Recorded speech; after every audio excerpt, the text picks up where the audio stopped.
Welcome to Know That, a channel dedicated to unraveling fascinating facts, insightful history, and untold stories from around the world. Ratan Naval Tata, born on December 28, 1937, is not just a name but a symbol of ethical leadership, visionary thinking, and a deep commitment to social welfare. As the chairman emeritus of Tata Sons and one of India's most respected business leaders, his journey extends far beyond his corporate achievements. His vision for a progressive India, coupled with his philanthropic endeavors, truly makes him a gem of the nation. Ratan Tata ने अपनी प्रारंभिक शिक्षा Campion school, Mumbai में 8वीं कक्षा तक पूरी की। इसके बाद उन्होंने अपनी पढ़ाई Cathedral and John Connon School, Mumbai, Bishop Cotton School, Shimla और Riverdale Country School, New York city में जारी रखी, जहां से उन्होंने 1955 में ग्रेजुएशन किया।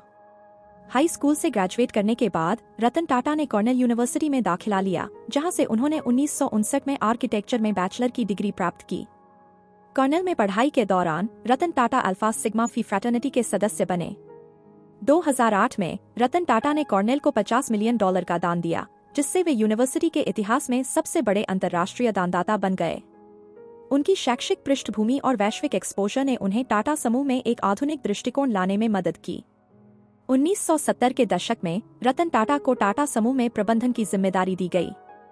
उन्होंने national radio electronics company Nelco को सफलतापूर्वक उभारा। 1991 में JRD टाटा के पद छोड़ने के बाद रतन टाटा टाटा सन्स के चेयरमैन बने।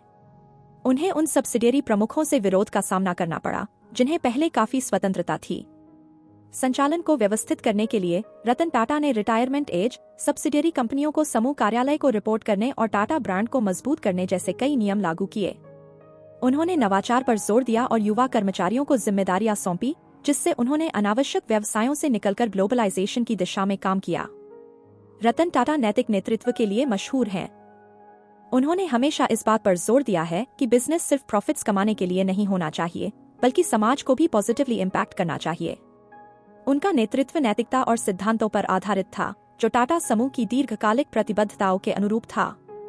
उन्होंने कभी भी शॉर्ट टर्म प्रॉफिट्स के लिए अपने एथिकल स्टैंडर्ड्स से समझौता नहीं किया।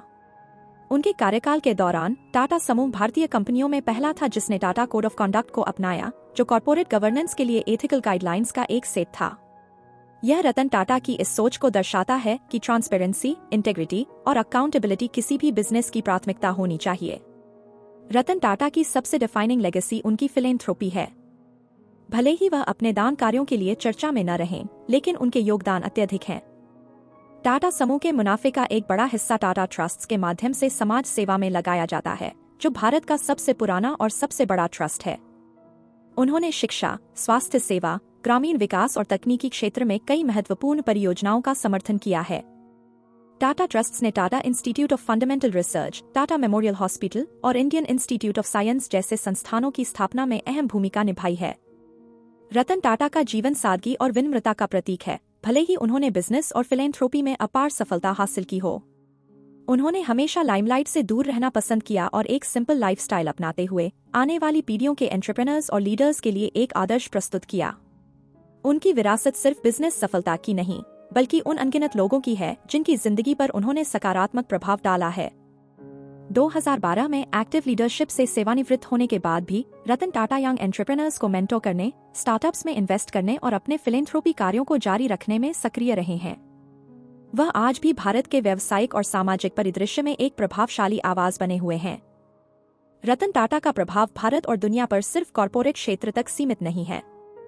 वह एक विशनरी लीडर, नैतिक व्यवसायी और एक कंपैशनेट इंसान है।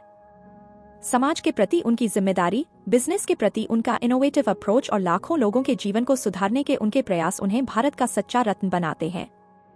9 अक्टूबर 2024 की रात को उनका मुंबई के ब्रीच कैंडी हॉस्पिटल में 86 वर्ष की आयु में निधन हो गया। उनकी मृत्यु के बाद महाराष्ट्र सरकार द्वारा एक दिन के शोक की घोषणा की गई। रतन टाटा हमें यह याद दिलाते हैं कि असली सक्सेस सिर्फ मुनाफे में नहीं, बल्कि दूसरों के जीवन में किए गए पॉजिटिव बदलाव में है।